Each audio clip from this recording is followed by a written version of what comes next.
Next question. All right, we'll do it after 3. 1, 2, 3.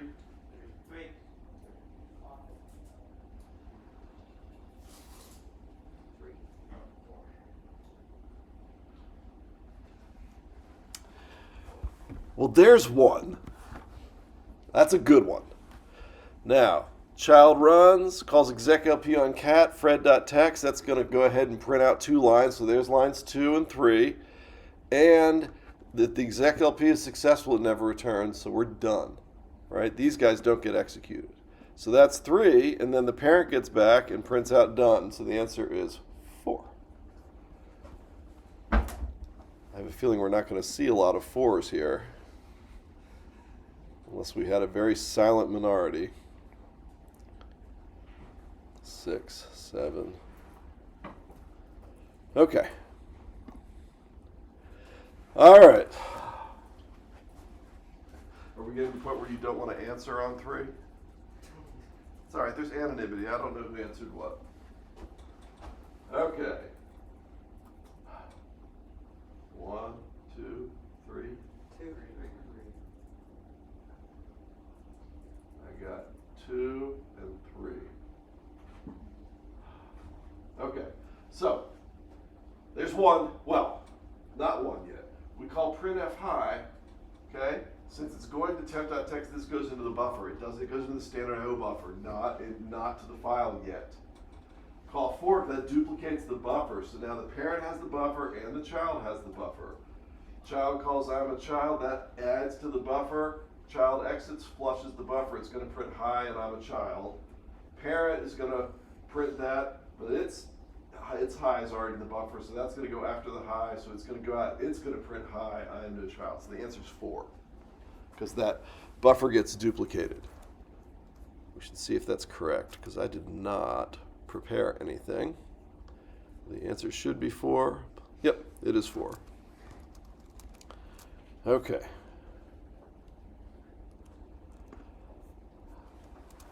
This one's hard. I was going to say this one's hard. Should I bother to do a 1, 2, 3? Why not? 1, 2, 3. Silence. Silence. I mean, guessing any number between 1 and 5 is probably the correct. That's 20% chance of getting it right. You might as well do that. Okay, let's go through it. All right, so print high goes to the buffer, right? Because we're redirecting, so it goes to the buffer. I call fork, that's going to copy the address space, including the buffer. But now I call exec LP, that wipes over all of memory, including the buffer, so that high gets eaten in the child. The high will not get printed in the child. Instead, it's just going to print Fred, lines 1 and 2. It'll exit. The parent, by the time it hits wait, it still has high in the buffer, but it hasn't flushed the buffer yet. So the parent's going to wait for the child to die. That means the child will write line 1, line 2. Then the parent's wait will be done. The parent will call done or print done. That's going to go to the buffer. But then when the parent exits, the buffer gets flushed and it'll print out high and done. So the answer is 4. And the answer to this one is Fred, line 1. So that one's tricky. Would I ask a question that tricky on the final exam? Oh, you're saying yes. I don't think I would. I think it's too cruel, and I don't think anyone would get it right, and then it would just be depressing for me, and that's the most important part, right? Well, I mean, not that. It's abject depression for you and depressing for me. I get it. So it's bad. It's a lose-lose. Maybe it's good for the one person who got it right. Did one person get it right? 4? Look at all these people who got it right. Huh. Well, I guess because if you don't think about the buffer, it's going to print 4 lines anyway. Poorly formed question. I guess I should ask it on an exam, right? At the dermatologist. Probably true. And there we go. All right. At the dermatologist. All right. All right. Done with turning point. Done with that. On to pipe. Okay. Pipe. I used to make you read the man page like it's poetry. but I don't because the man page is actually still kind of icky. So let's just talk about what pipe does. So,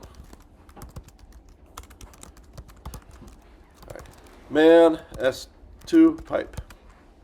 All right, ignore the description because it's always awful, because man pages by and large are awful. All right, with pipe you give it an array of 2 file descriptors. Okay. When pipe, so here let's go ahead. I'll write my own man page here. Okay, so you give pipe an array of 2 file descriptors. It fills them in and returns 0 if successful. Now, there are not too many reasons why pipe would be unsuccessful. One might be it's running out of file descriptors, which is unlikely, but it could happen. 2, maybe you gave it a bad address in there, and it doesn't sigfox. It's a system call. It would return that's a problem. It would say that you gave you a bad memory address. Okay, so now you have 2 file descriptors. Okay, so you have, afterwards, you have 2 file descriptors. Okay, we'll call them FD0 and FD1. Okay. Now, the OS allocates a buffer, which is called the pipe, inside of the OS. Okay. Its size is typically 8K, give or take a power of 2. So it's a kind of standard buffer. Now, writes to FD1, fill the pipe. Reads to FD0, read from the pipe. The pipe is a FIFO. All right, so you read what you write.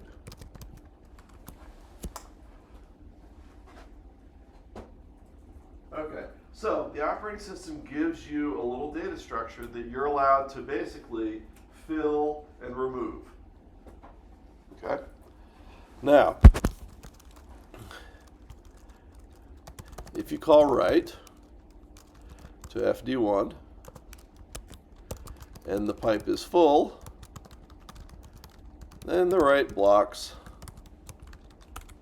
until some other read makes it unfull. Okay. Now, how's that going to happen? Right? If I call write and I block, then how can read happen? Well, what's going to happen? You're going to call fork. You're going to call pipe, and then you're going to call fork. And now one process can write to the pipe, and the other process can read from the pipe, and that's how it works. The pipe's full, the writer will block until the reader reads from it. Okay. If you read from an empty pipe, then the read blocks until some other write makes it unempty. That's a word, but certainly full only has 2 L's. Okay, so that's the opposite side of it. So if I call pipe, and now let's say I call fork, and one process reads, but no, the other process hasn't written, well, then it blocks until the other process writes into it, and then it's going to unblock and read from it. Okay. If you call read from an empty pipe, and there are no writable FDs to it, right? So there's no one that has the original FD1. Then read returns with a value of 0. It's like the UF. Okay? So I open up a pipe, I try to read from it. Well, let's just say I open up the pipe and then I close the write end, and then I call read. That read call will return and say you got nothing. Right? Pipe's done. No one can fill it because there's no write end to it. Okay. If you call write on a pipe that has no read end, right, so no read FDs, then the signal, sig pipe, will be generated. Its default handling is to kill the process. Okay. So, if I open a pipe, close the read end, call write, I should kill my process. All right. So, let's try these things.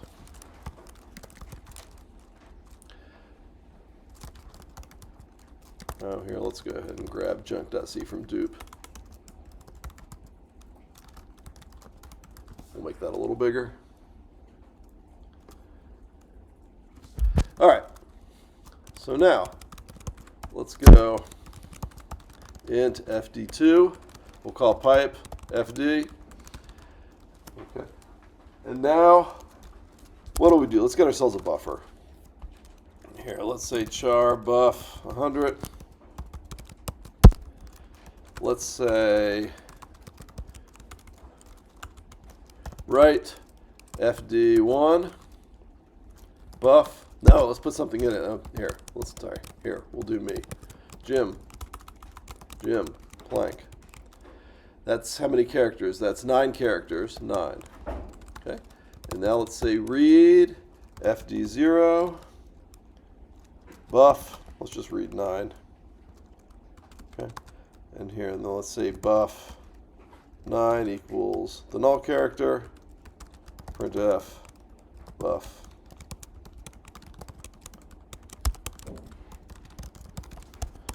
Okay, so I'm just writing to the buffer, reading from the buffer. So I should get Jim Plank out of this. All right. So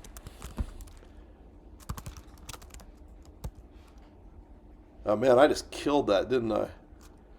Only way you're getting that back is through the video and OCR. Nice. Okay, so it did it. So again, what happened is it allocated a buffer inside the operating system. I wrote bytes into that buffer, and then I read bytes from that buffer. It's all good. It didn't block because I didn't write too much into the buffer, right? If I tried something like this, char buff 2, let's say 10,000, right? And now I try to write buff 2, 10,000. This should block because I'm going to fill my buffer, and now I got to block until someone reads it, and there's no one who can read it. Oh, dang it. Buffer's too big. Or too. Let's try 50,000. Huh.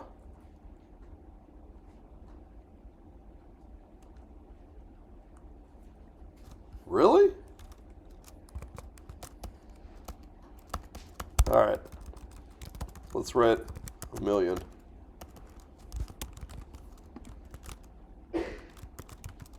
There we go. Finally. God, that buffer's huge. Okay. Now block. Now, it should be that if let's get rid of you. Let's comment that out, and instead let's close FD1. Then this read call should die with a value of 0. So here, I equals that.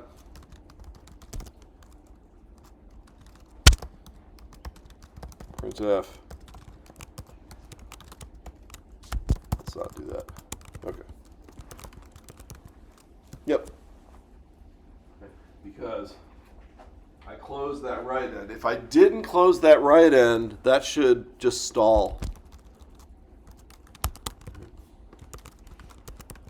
Yep.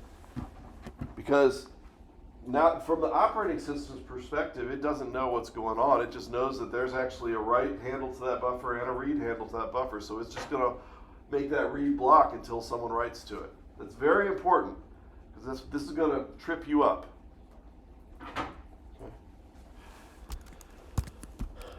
All right. Conversely, I hope this works. SigPipe is so unreliable. I'll just tell you that. If I close this, if I close the read end here, then this should generate sig pipe. I just say should because sometimes it doesn't. Here.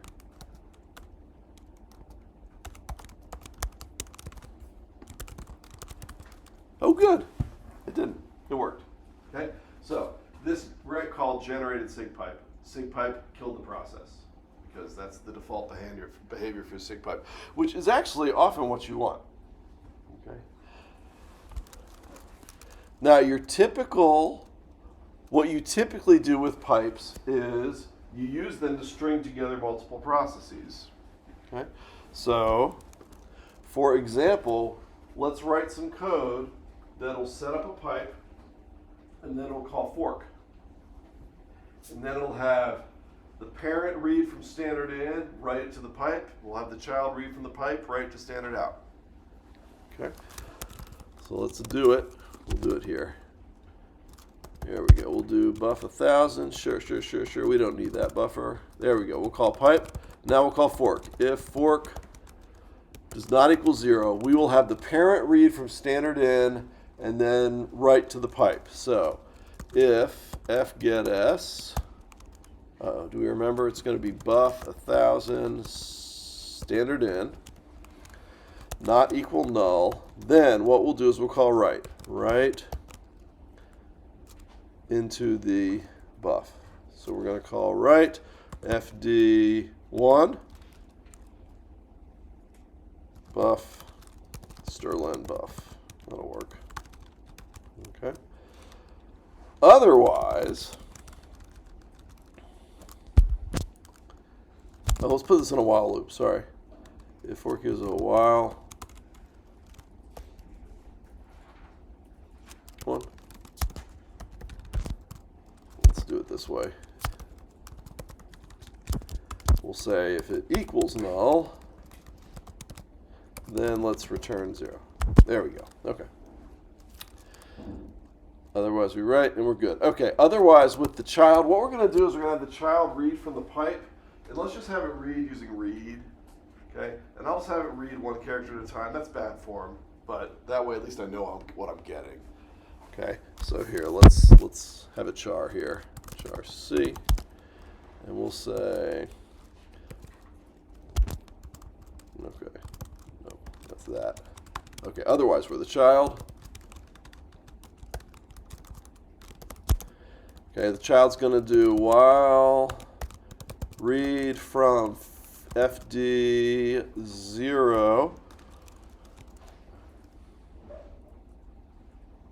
I've forgotten the syntax for read. S2 read. There we go. Buff size. Okay. C1 equals 1. Then we're going to say put char C.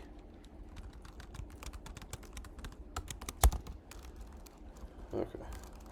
And then while that one's done, that's fine. And then so while it doesn't equal 1, then we'll just return 0 because the child's dead. Okay. That took some work.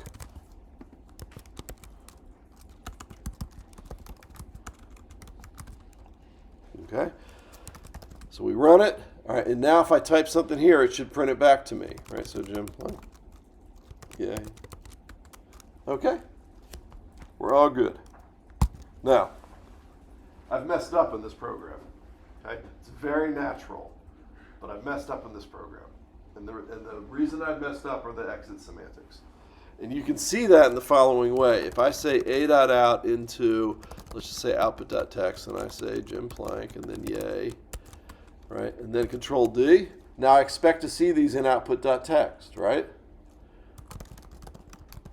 It's empty. Okay. Now, why is it empty? I have a picture of this. I don't have a good picture of that. Okay. What we've got is, I'll just explain.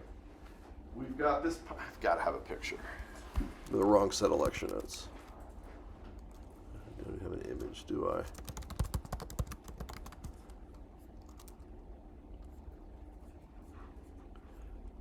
All right, let's just, oh, I don't like that. Oh, no, that's fine. All right, so now just concentrate on this middle picture, right? Because what happened? I opened the pipe, so here's my, I had a different name for it, but here's my, here are my open file descriptors. Here's the operating system that has that buffer in it. I call fork, now I've got this, okay? So now the parent goes ahead and calls write, the child calls read, everything's all good, right? However, okay, now I hit Control D, parent gets it, dies. Look what happens. When the parent dies, these are still open. So what's the child do? The child's calling read from the pipe. Well, since there's a write end of the pipe, the child's still calling read. So the child never dies. Since I redirected standard out to a file, the child's printf statements are going to a buffer. And so right now, the child at this point, okay, if I say PSX, you'll note I've got two running A.out programs. One was from the first time I ran it, and it had output to the screen, so you saw it, but the child actually never died. The second time, the child still did it, and the child didn't die. So these are the two undead children that are both blocked on reading from the pipe because there's still a write end to the pipe. Okay. The only reason you got the prompt back is I did it because the parent read from standard in. So the parent died, I got the prompt back. But the child, in each of these cases, the child never died. Okay, so let's kill the children.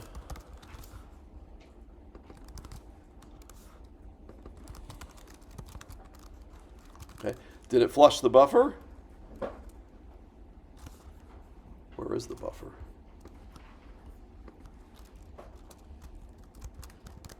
Always the dangerous command around history. Did I kill the buffer? Oh, it's to output.txt. So here, cat output.txt. It's empty, right? Because I just killed the child, buffer and all. Okay, so how do I fix this? Well, I close what I don't use. Very important. This is so important when you write your shell. I'm telling you, I'm saving you hours and hours and hours of debugging. If you remember this, close what you don't use. Okay? So here, the parent doesn't use FD0. So here, FD0. Child doesn't use FD1. Close FD1. Excuse me. And I apologize to those of you on the video for that. Okay. So now if I do that, hi, Control D, cat output.txt, it's there, PSX, no children, as it should be. Okay.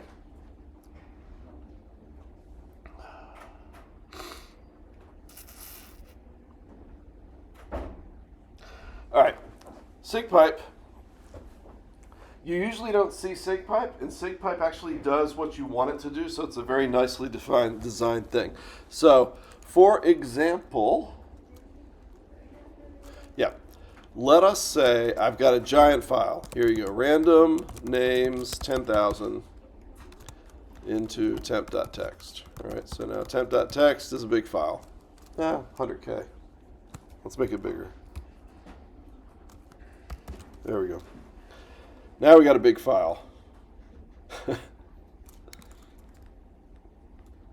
There we go. There you go. All right, 15 megs. Now, if I do cat temp.txt, pipe that into head-n5, pipe it into tail-n1. Okay? Let's think about what's going to happen. This is going to read temp.txt and write it to standard out. The way pipes work is we redirect standard in using Duke 2. We're going to redirect standard in and standard out to be the pipe. Okay? So it's going to the pipe.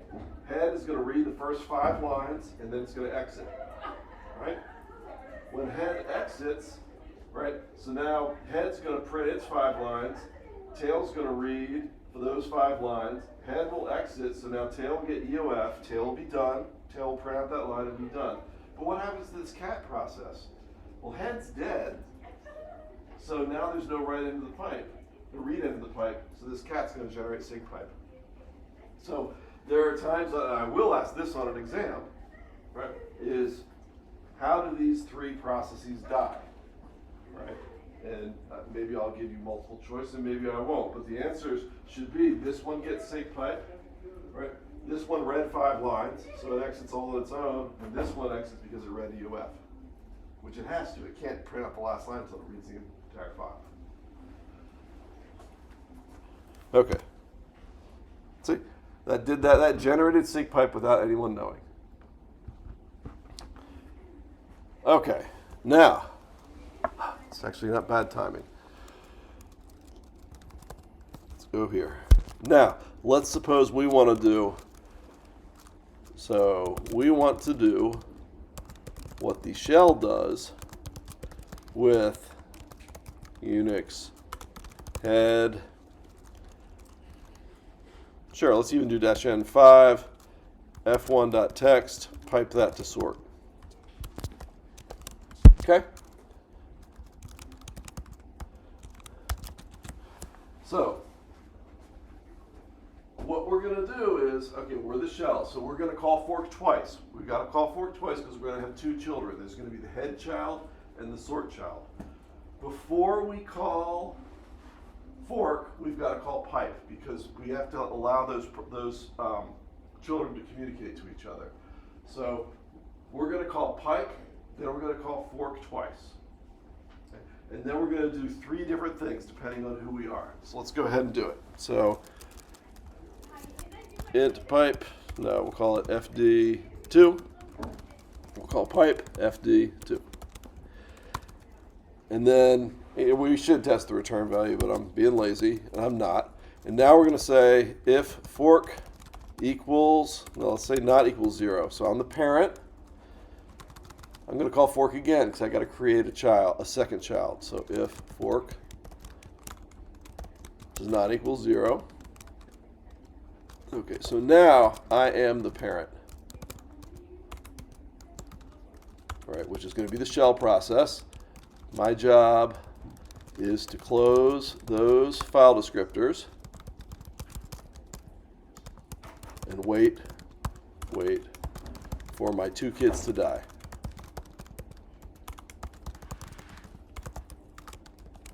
Okay, so I'm going to close of FD0, close of FD1, and then I'm going to wait for the kids to die. So wait status, I'm going to need that, wait status. Right, now your shell's going to be smarter than this, but this is the broad strokes of what it does. Okay, and then it's done. All right, so exit. Okay, so that's the first child. Or I'm sorry, that's the parent. Now this one's going to be the second child. So I am the second child. Wait for it. Okay. Down here, else, I'm the first child. So what am I going to do here? I need to dupe 2 FD1 onto standard out, close the file descriptors, call exec. I'll do LP. Okay? So, first thing, dupe 2 FD1 onto 1 so that I can get the right end of the pipe onto standard out. Now I'm going to close FD0. I'm going to close FD1. Right, I'm closing it because now after this dupe call, I've got it there in file descriptor 1. I don't need it anymore. I want to close it. It's gone, and I want to close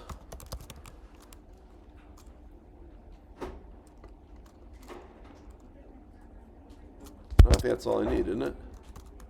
Yeah, that's all I need. Yeah. Okay. Now I'll do exec LP of sort null, cardinal sin, and I'm done. Okay. Now the second child is going to be very similar to the first one, only now we're going to do a dupe 2 of FD0 on the 0 so I can get the pipe on standard in. And now I'm going to close both ends of the pipe. Okay. And I'll do my exec LP. Exec LP of head, and to, everything's a string, remember. F1.text, null, cardinal sin. All right, and I should be done. So, oh man. Oh. God.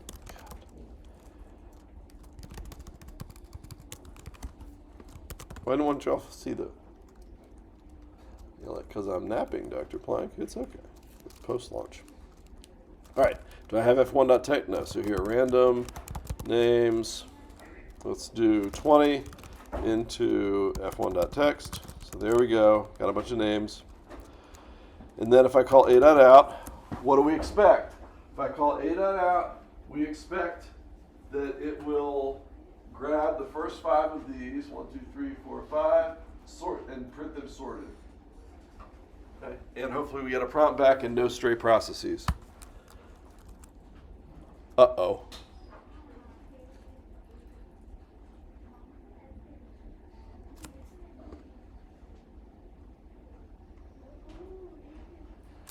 Huh.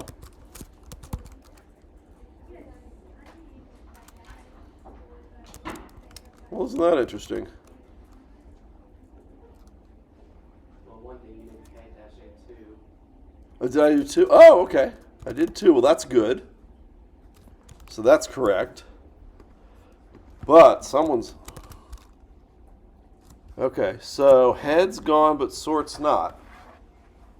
So that means sort is still reading from standard in. A.out's still there because parent's still waiting.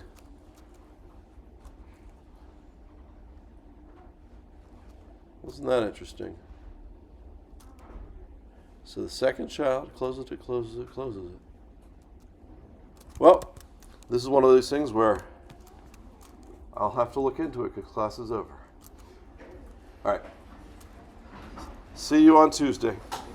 Oh, candy. Plenty of candy. This was this was donated by a student in 494 who gave a talk and then didn't want the rest of her candy. So everyone thank Lexi for this. There's the early one. Oh, that was terrible. There, trying to hit you, Henry. There you go. All right, back part of the middle. Boom! Even more. Anyone else want one? I got more. Anyone? Anyone else? Fire from point blank. Yes. You did the wait twice. Do you have to call wait status for each child? Yeah. Create? Yeah. So like I'm assuming one wait's waiting for the first child and the second child's waiting for the second. Well, it's they come back in any order, but it is waiting for its two. So like if you had one that called like 4 children, yeah, you would need 4 waits. Yeah. Yeah. And then if you only wanted 3 of them, and you call an extra wait, what would happen? Extra weight, it would actually return -1 because you had no children. What's tough is when you're writing your shell, there'll be like the shit, like the ampersand, when it fires it off without waiting. Now, when you are waiting, you got to be ready to get those processes from there. So you need to keep track of them. And then the second question I had was for studying for the final. Yeah. Since you took out the assembly, the actual like coding the assembly, what type of assembly questions should we? I don't know. I'll tell you. It might be none. So Just just give the lecture notes a good read in that part. Yeah, I mean, I probably won't ask an assembly code question. I don't know. Well, no, that's not true. I gave you a list of stuff you need to know for the final. Is it in the lecture notes for assembly? Yeah. Thank you. Yep. I left my phone at home and my laptop wanted to do a push, so I was counting for attendance. Could I still get that? Yeah, sure. Your name? Sean Newman. Sean Newman. Okay, I'll try to remember that. If I don't, I still have a couple of attendance days. So no, if I don't, send me an email. Okay. If I missed that one, I did that in class on Tuesday. Exact same thing. I wanted to run my lecture notes from the laptop, and I left my phone in my office. It was like, oh crap. Okay. So I get it. Yes. You always say stories about how you rewrote different things, or you wrote like different the J-valve stuff and all that. Would you say rewriting different functions or creating your own things is a good way to learn? Because Yes. it seems very interesting, but also complex, time-consuming, tedious. Would you say that's the best way, or there? It's a good way. And you're always faster the second time. And you always design it better the second time. I've revisited some of my like 202 equivalent Mhm. stuff, and it's interesting to see rewriting it the second time. Oh, yeah.